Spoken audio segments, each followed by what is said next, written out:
Hare Krishna.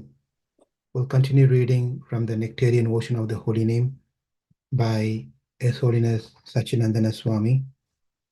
We are trying to learn about the 10 offenses. So far, we have completed 4 offenses, just recapping those offenses. Number 1, to blaspheme the devotees who have dedicated their lives for propagating the holy name of the Lord. Number 2, to consider the names of the demigods like Shiva or Brahma to be equal to or independent of the name of Lord Vishnu. Number 3, to disobey the orders of the spiritual master. Number 4, to blaspheme the Vedic literature or literature in pursuance of the Vedic version.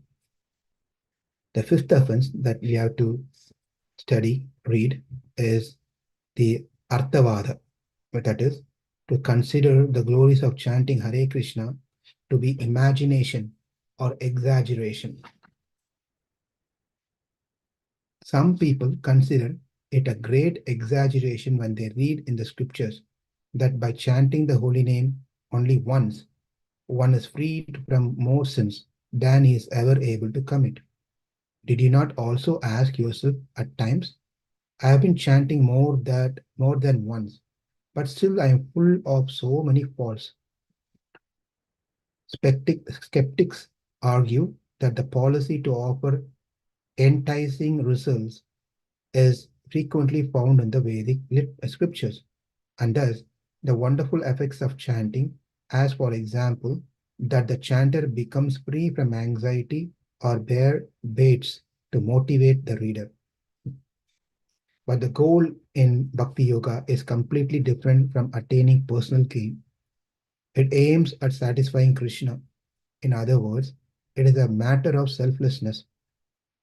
Thus, the unparalleled results of chanting the holy names, which are mentioned in the Vedas, such as the annulment of planetary influences and the gradual awakening of love of God, are fully realistic glorifications of the holy name. They are not exaggerations to attract the conditioned souls. After all, the Vedas instruct the conditioned souls in the process of selflessness, with the final aim to develop pure love in their hearts. Why then should they try to stimulate them by offering selfish goals? This would be an irreconcilable contradiction.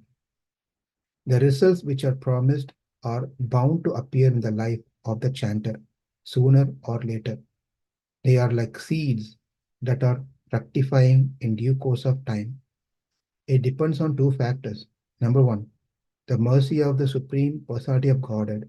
Number 2, our sincere endeavors to avoid offenses. So it's a very important thing to know that is not an exaggeration when we hear from others, devotees, that chanting is very important. Chanting will take care of everything. Chanting is the only way that we can develop bhakti, and chanting can remove all the sins. All these different things are not just some exaggeration to attract someone into Krishna consciousness and make them devotee. That is not what it is. It is a fact, and it's not an exaggeration. And it's not someone's imagination either. So we have to be careful. But for us to fully realize that 2 things are important. Number 1, to get the mercy of Supreme Personality of God. Number 2, our sincerity, our sincere endeavor to avoid offenses, which is what we are reading. One of the offenses, this offense, where we should not start thinking that this chanting is, what is the big deal about the chanting? It's okay. I'm chanting that mantra, this mantra. This is one of those mantras. So we should not think like that and make offenses to the chanting of Hare Krishna mantra. Now, how can the 5th offense be rectified? This Arthavada, how can we committed such mistakes? How can that be rectified? Just one paragraph. What is to be done if one thinks that the glories of the holy name are mere imagination? One should go to an assembly of devotees. In their association, one should hear with great attention about the Lord's pastimes and qualities. One should present his doubt, desiring sincerely to obtain proper knowledge. The devotees who are fully conversant with the glories of the holy name will mercifully forgive and embrace the offender. Thus, one will not repeat this offense. So that's about the fifth offense. So if we don't value what we are doing, then we are not going to enjoy what we are doing. And you go to office and you're not at all interested to do the job, then it's not going to be nice. When you're going to work, you feel that you're going to do something for the society or something for others or something for yourself or something benefit you, something or the other. If there's no reason of enjoyment or happiness, you're going to go to office, then it's not going to fructify, right? Likewise, I'm just giving a mundane example of going to work, but likewise, um, chanting is much more than that one. One should not take it lightly and think it's okay. I want to be sattvic. It gives me a satisfaction. It gives me good karma. My family will be nice. None of those. Those are all secondary things, secondary benefits. We don't even have to worry and ask about it, whether it happens or doesn't happen. But the primary reason of why we want to chant is to please Krishna. Um, One thing I remember is from Mahabharata. Um, we may be thinking, what does Krishna is completely satisfied. He doesn't have any thing that has not been satisfied. Satya sankalpa, satya kamaha. These are the two important things of Krishna's qualities, where he's fully satisfied. He doesn't have any worries. But then when Krishna was leaving the planet and want to go, decide to return back, finish his pastimes, he was telling us one thing that he's not satisfied with when he left, when he was going to leave. He said, I'm not satisfied. I'm not at all happy, just for one thing. It's just quite an amazing thing to even think that Krishna is not happy. Krishna is not satisfied. Krishna still feels something is not been fulfilled in his mission. And then what is that? What is that Krishna was not being able to fulfill? He says that Draupadi, I have not paid back for Draupadi's, I'm indebted to Draupadi. Draupadi, why? Because Krishna, when Draupadi was raising out her two arms and calling out um, Shank Chakra Gada Padma, Dwaraka Nilayachyuta, he said, Rakshamam Sharanam Gati. She says, when she raised her hand and said, oh Lord, Shankar Chakradhari, Gadadhari, um, please, you are Raksham. You have to Rakshamam. You are the only one who can save me. I have all these people around me, my own five great husbands, not one husband, great five husbands. Their heads are down.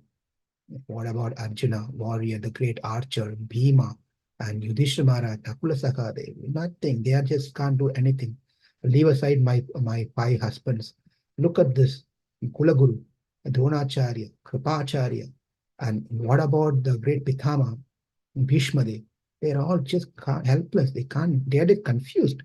They're even discussing and thinking mentally whether this is right to do or not to do. That is their condition. What are these people going to help me? Shankar Chakra, Gada Padma, Dwaraka, Nilayachita, Rakshamam Charanagari. Then she said, you are the only shelter. And the interesting thing is she's reaching out. She understood that those who are in the assembly, physically present, cannot help. And she is reaching out to someone who's not physically present. That is an amazing thing, right? That's a great thing. Or she reaches out to Krishna and calls out to Krishna, you are the only shelter that you can save me. You can save me.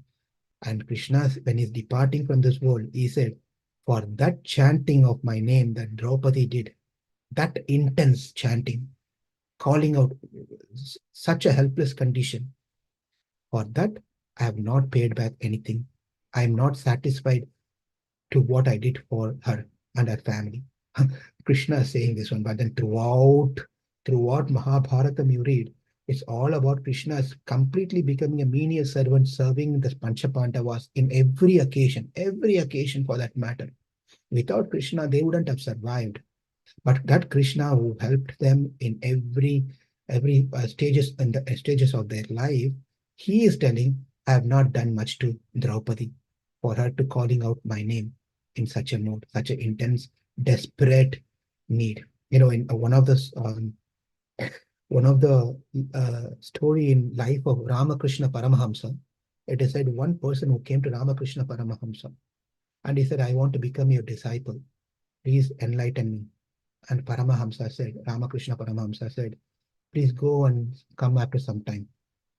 And that person who came said, no, no, no, some other time I cannot. I want now, please make me a disciple, make me self-realized. I want to become now. And he said, no, no, come back later. And he come back later, he said the same thing. And he was so insisting, this person. And Paramahamsa, Ramakrishna Paramahamsa said, okay, come with me. And he took him to the close by running river water. And he said, bend down. He bent down. And Ramakrishna put his hand on his head and pushed him under the water. And he was suffocating. He was just suffocating, wanting to come out. And he came out. And again, he pushed him inside. Again, he was suffocating. Breath. Immediately push him again. He was doing like this. And then finally he said, how was it for you when you were under the water?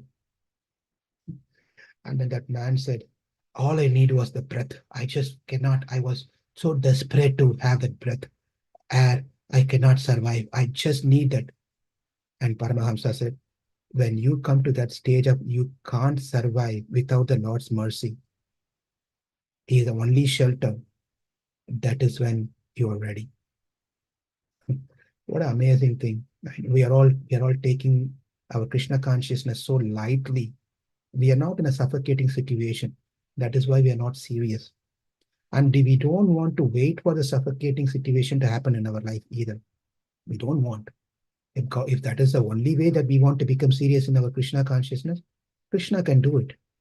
But then we don't want to get into that one and become miserable, right? So we voluntarily, Krishna is waiting for us to voluntarily surrender. That is what he is looking for. That's the first option. Option one, are you volunteer surrendering to me and show your love to me? Are you sincerely chanting my name? Are you being serious as not committing offenses to the devotees and deities? Are you seriously not committing offenses to the chanting?